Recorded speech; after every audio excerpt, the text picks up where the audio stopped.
সামুদ জাতি ছিল একটি শক্তিশালী জাতি এবং ধনী। আল্লাহ তাদের উপর হযরত সালেহ আলাইহিস সালামকে পাঠালেন। তিনি বললেন, আল্লাহর ইবাদত করো, তার উপর জুলুম করো না।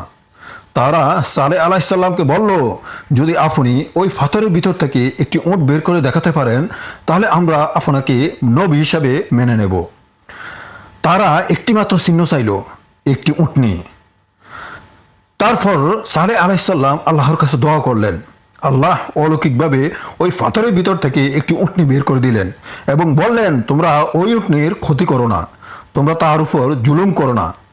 কিন্তু তারা উটনিকে অনেক কষ্ট দিত এবং শেষমেশ ওই উটনিকে হত্যা করলো তারা।